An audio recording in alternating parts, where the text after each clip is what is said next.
Go ahead and plant this with like what I call like the salad. It's gonna be like the salad bowl, because all of these plants that I'm putting in, we use almost daily for salad. Some of the process here is I've got this shape. I'm gonna keep on bringing up these paths, because eventually it's just gonna be like one nice hump, kind of like that throughout the entire place. The water will shed. But this area, I had these red guys. These are called cranberry hibiscus. They're really awesome. These are tiny, like little tiny, but you eat the leaves. These are longevity spinach. These are really good. So good. Nonetheless, my buddy gave me a mental model, which I'm going to try to put out in this video for you guys, on how the food forests worked, or at least a part of it, because it's complicated overall, but it has different layers to it. Let's put it that way. But I put a lot of ash here, and I actually kind of killed off what was here, because the concept they had given me was, if you can put charcoal there, it will pull the carbon into the plants. And it's really good to like mix into the soil. I just put too much there. Killed off what was originally here. So what I've done is I put that layer here. I added extra mulch on top of it. I added some topsoil sandy type material on top of that. And what I'm gonna do is I'm gonna dig out the holes and then put really good compost for sure that I just picked up from Home Depot, because my compost piles are not quite ready yet. We're probably still like a year and a half away from being able to use that. And I'm gonna fill the holes with that. And as they grow, by the time the roots expand beyond that hole that I'm about to make, this soil should be broken down and pretty composted, and there should be worm activities. And so, because I'm expecting this entire thing to be full of these plants' roots long term, and it's by no means ready right now, but the hole that I will make for each plant will be fine for the year.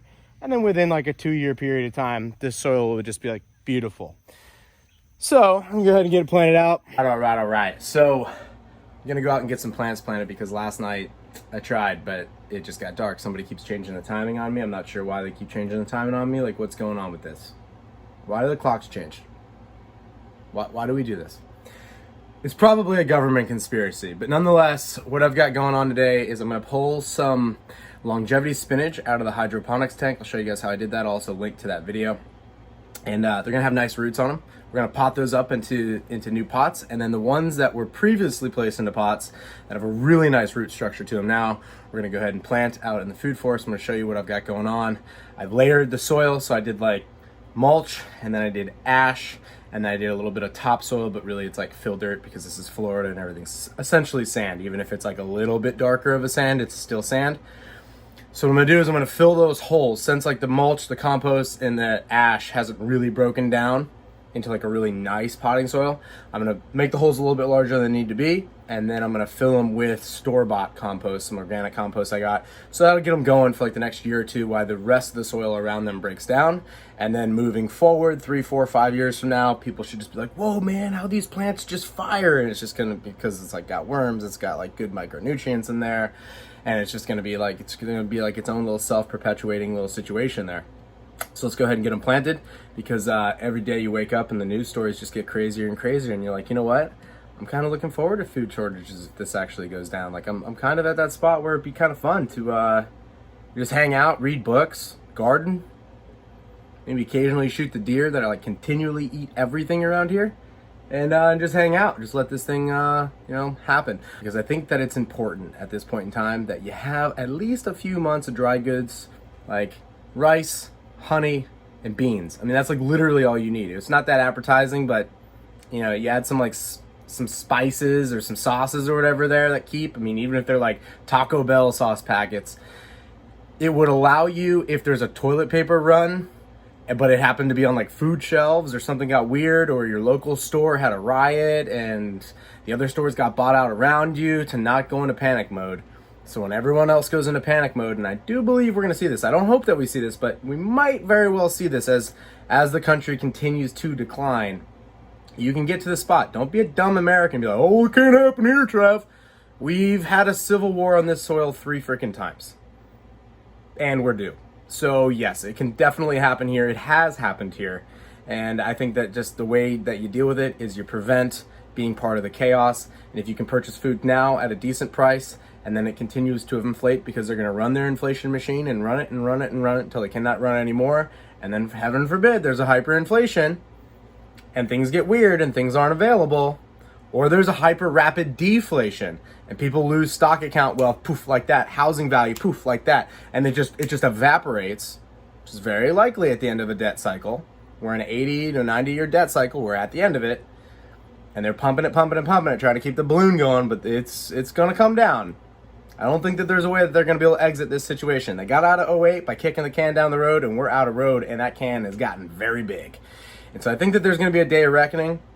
Nonetheless, I want to be outside that system a little bit. I'm not going to be completely out of it. I still got a lot more work ahead of me, maybe 3 to 5 more years to where I'm like completely out of it. And I like to partake in it. Don't get me wrong. I like to go to a restaurant. I like to enjoy, things that are brought from all over the world. But if all else fails, I want to make sure that I have me and my family covered, so I can take advantage of any other opportunities that might come from that. So let's get out to it. Probably going to lose my light, so it's going to be something I'll show you guys tomorrow when we got light. Actually, let's just fast forward to the future. I'll show it to you guys when there's light. Let there be light. All right, so we've got some store-bought compost here. I had another bag I already brought down to the food forest last night before I lost the light. I'm gonna show you guys this hydroponics situation that I've got going on over here. So this is just a standard food grade 5-gallon bucket. Food grade.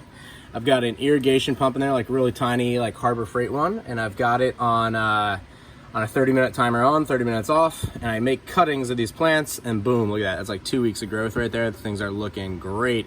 So we're gonna go ahead and pot those up so that, that'll be ready to plant here in maybe another 90 days or so. So we're gonna go ahead and take all of these guys and bring them on over to the food forest. All right, much better light out here this morning. Got my assistant here. What we're gonna do is we're gonna take some of these longevity spinach, put them in the old pots. We're gonna take some of the new stuff and plant it. I've kind of got like a 3 pattern, like a 3, 3, 3, and then I'm gonna plant these along the edge. And then I'm gonna go ahead and go grab the tractor and bring in some extra compost mulch that I've been working for like a year now. So it's not like completely broken down, but it's pretty broken down. And they give you a little shot of what the longevity spinach is gonna look like in like 6 months. This is stuff that I took all the cuttings off of, which are like these guys right here. So they kind of get like puffy. They're really, really good to eat. We put them on salad, put like some balsamic vinaigrette. That's how I like it.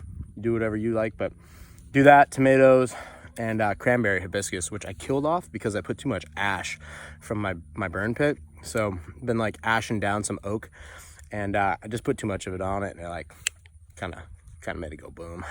So it wasn't great. I'm gonna plant this guy over here just because one area, like when you're out here cutting for like the night, and you're like putting together a bowl of salad. Normally I send our 7-year-old out to go do it, but it's nice to just have like to be able to harvest one area, and then after like a week you're like kind of got everything that you wanted here, and then move on to another area, let this part regrow. These guys are coming in nice. I'm really happy with them. Probably cut even more to put back in the hydro tank. So that's kind of the part of the process, is I'm just trying to multiply the longevity spinach because it's literally one of the easiest things to do. I'm checking out these bugs here. So these are, oh man, you missed it, Mal. You probably saw it. We can slow it down. There he is. There he is. You see that like hornet thing right there? It's like right. Terrible shot. It's like right there. Anyway, we got these little bugs on here eating away at it. He's eating them, which is pretty crazy. These like little caterpillar things. So when you get everything balanced out, which we're only like a year into this food forest here, so things are still small. It's avocado, that's guava. That thing was the first thing to like really start producing. You can see all these things, and we've got these guys eating the leaves. But these guys came in, man. They're like, yo, look at that. We got the Air Force here. Air Force here is just like, it's dinner time, baby. We've got the ladybug here just eating away. So things are starting to come into balance where we don't have to use pesticide, chemicals. We're not doing any of that. We're not doing that stuff. We don't have a monoculture out here, so it's a mix of a lot of things. And I'm expanding it as I go. Composting out these guys poops. Got a little thing. I just built this up over here. Anyway, future videos, I'll show you what I've got going on with that. But the idea here is that to be a self-sustaining area, and then long term, like when it's built, when it's grown in, I won't really have any maintenance to do. It should be like a forest where you've got your canopy layer, You've got your mid layer, and you've got your bottom ground cover layer, which I'm playing with a couple things like this for ground cover. And then I'm playing with some peanuts, actually, because eventually like the mulch will break down into dirt, and then I'll have a choice. Like, do you want weeds to come and take it over? Do you want to keep adding mulch? Or do you want to like plant it with a ground cover and then maybe introduce, chickens tear things up, but introduce some like ducks, chickens, or whatever to like let it keep down. Maybe occasional like sheep or something. That's a little crazy. Just to kind of like let it graze and move them along. But like the idea is to keep it like once it's running like a flywheel, it's just out there spinning. But nonetheless, let's get over there, get over here, help her putz these out, put them in. I feel good about putting them in because it's like, you know what, in a year, 6 months, be eating off of it. Things are getting crazier and crazier. Doesn't really bother. We got this guy, he's been slaying. This guy's been slaying a lot of things, particularly birds, mainly birds. I wasn't sure why there was like dead birds randomly here and there, like pieces of dead bird. And then I saw him. He climbs a tree and literally like I don't even know how they don't see him coming up. He just goes up there patiently and then just grabs them, which is pretty gnarly. Squirrels too. Squirrels too. Yeah, squirrels too. Although the shepherd got a rabbit the other day. So all the little garden pests are staying in line as we're building out this ecosystem. But that's the whole point of a food forest, is that you build out this ecosystem. And you can see with the stuff I pulled out of the hole, you can see like my ash layer, my mulch layer, it's starting to break down. It's starting to get better. I'm gonna add some store-bought just because this stuff is probably still a year or two away from being really great. And as these guys grow, their root system will eventually get into there. But for the moment, that root system is all covered in brand new, beautiful stuff. So by the time their roots get out large enough, that soil will just be boom. And then people will be over here and be like, oh my goodness, do you put Miracle Grow on your plants? Like, no, we do it right. All right, let's get to it. Oreo grabbed a hawk and the hawk grabbed him, but he lived to fight another day. All right, so out of here, bro. Got a little baby worm happening here, which is awesome. So I got these holes filled. You can see some of the carbon deposits. Nope, not here. All right, bro, you gotta go, man. You gotta go. We gotta get this stuff filled in. All right, we're gonna go ahead and water them in. I like to have like a little indention around each one of them, so it's like a soup bowl, kind of keeps the water there. And then I'll pack it up a little bit nicer, add some mulch on top of it. Now we'll call it done. It should root in just fine. So this is a perfect example right here, this runoff. See this? Of mono farms, they lose all that good topsoil because their soil doesn't have ground cover. This stuff will all become ground cover. And obviously it's on an incline, but all of this will become a ground cover, and then there'll be mulch on there temporarily to help prevent it from eroding, and then it'll also break down. That mulch over the course of 2 or 3 years will break down into good soil, and then we'll just be left with like a nice ground cover that we don't have to maintain.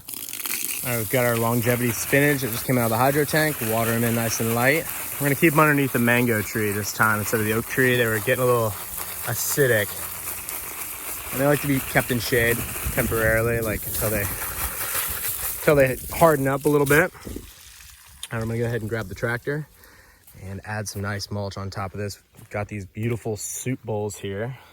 Watered it in, and we'll go ahead and fill everything with a nice layer of aged mulch. And then it's just like let it sit and just let it chill. 6 months from now, we'll have an abundance of stuff. I mean, probably just on that section, these little 3 guys I just put in here, I'm actually gonna water those. Stuff over there. Maybe only need like one more section to be done. As far as want to add another variety to the salad, cool, like cucumbers, tomatoes, that stuff, great. But as far as that part of it, the base layer of my family's needs for salad, that's checked off. We're done. We have that indefinitely every day for forever in theory, and we can certainly can it if we wanted to have an oversupplied harvest. We could can it and keep it for 30 years by canning it, which is pretty gnarly. Well, sidebar, I'm a big fan of the Kubota. Big fan. 4-in-1 bucket for sure. Once you figure out how to utilize a 4-in-1 bucket, it's amazing. I had a couple of drain improvements I'm making. I'm teeing off of this. This hits the pond when it rains. And I've got to go get a mini skid, like a dingo type of thing tonight, because I've got to level out all around here because they're gonna pour all this full of concrete next week. So that's gonna be cool. It's gonna be like a grill area with a pergola pretty close to the food forest. So every night for dinner, salad, happening. All right, let's grab this Kubota, let's get up on Donkey Kong and grab this little mulch layer I'm trying to get.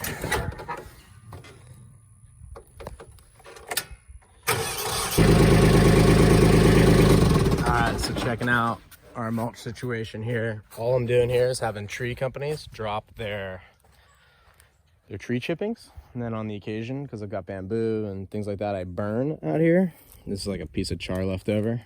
I throw it up into the pile, and then every few months I turn the pile. So this is my newest and latest pile. Sometimes they call them windrows. You can see like a lot of loose stuff in there. It needs to be broken down. Next time we flip this pile, it's gonna be like crisp. This over here is my most aged pile because I only started it like a year and a half ago or so. Got some char in there already, mixed in there nicely. This stuff is gonna be what we're gonna be working with. Not perfect yet, but it's perfect as I can get it for the moment. It's a little bit newer part. So I'm gonna go ahead and utilize this in the food forest this weekend and get this gone. And then I'm gonna flip and turn this pile. And then in about a month, I'm gonna flip and turn that pile. And then I'm gonna pop some of these bamboo out and get them sold. And we're gonna expand the mulching operation a little bit here so I can start getting more and more tree companies dropping chips because I'm super bullish on compost. America has wrecked and poisoned their topsoil. I mean, nationally, from the front yard, the grass hole next door, to the to the big mono farms that are, you know, making your corn syrup for your Coca-Cola products. It's just full poison. In my speculation, as the dollar continues to inflate, we're going to be able to import less.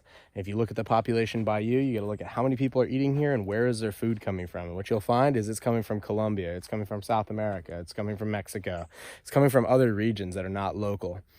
And I think that what we're about to see as borders continue to shut down and reopen, just the whole supply chain start to break, you're going to need to eat at a localized level.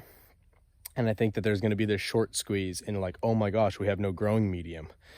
We can't get access to fertilizers, et cetera, et cetera. There's a benefit to having organic. It sells for a higher price. People prefer it, et cetera. So my speculation is if you're not started with compost now, you won't have any in 3 to 7 years. And I think in 3 to 7 years, it's going to become an emergency.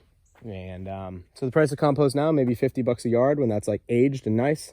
Cost of getting it normally takes me about 3 to 4 yards to make 1 yard. I get it for free. I could technically charge the tree companies if I wanted to. And I think the price of compost could easily go, well, who knows? Depends on how many dollars they print. But it could go to $100, $150, $200, $250 a yard. It just depends on how crazy stupid this entire equation gets. So anyway, we've got the space for it. So we're just going to start composting now and take care of our own needs, take care of our neighbors' needs. And then if I'm right, 4, 5, 7 years down the road, we should have an abundance of the stuff. And it should be a great time to be able to sell that at a crazy high price and buy assets at a crazy deflated price and partake in my piece of the wealth transfer.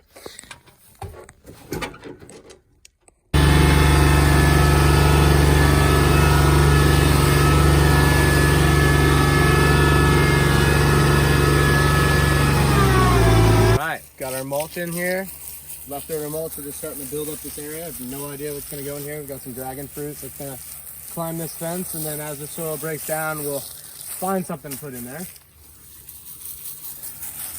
Got one little baby tomato up there. I'm going to fill these soup bowls, as I call them, and then we're just going to let it hang out. And this should just become one big area of salad.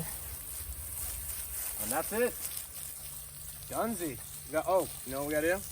We gotta go replenish the hydro tank. We gotta go cut some longevity spinach over there and just make some new ones. I think we only need maybe another 7. And so we got some longevity spinach here. I'm gonna trim off these leaves. These are edible, so we'll go ahead and use those for the lunch today. I like to do a nice little angle cut on it. And then what we'll do is we'll place them here. Put them in the net pot like so, and then I'll go right back in the hydro tank. In about 2 weeks, we'll have a bunch of new roots on that guy. We'll be good for our own needs, and then after that, we'll have plants to give away to friends and family. After that, we'll have plants to sell. And that's it. Thanks for watching.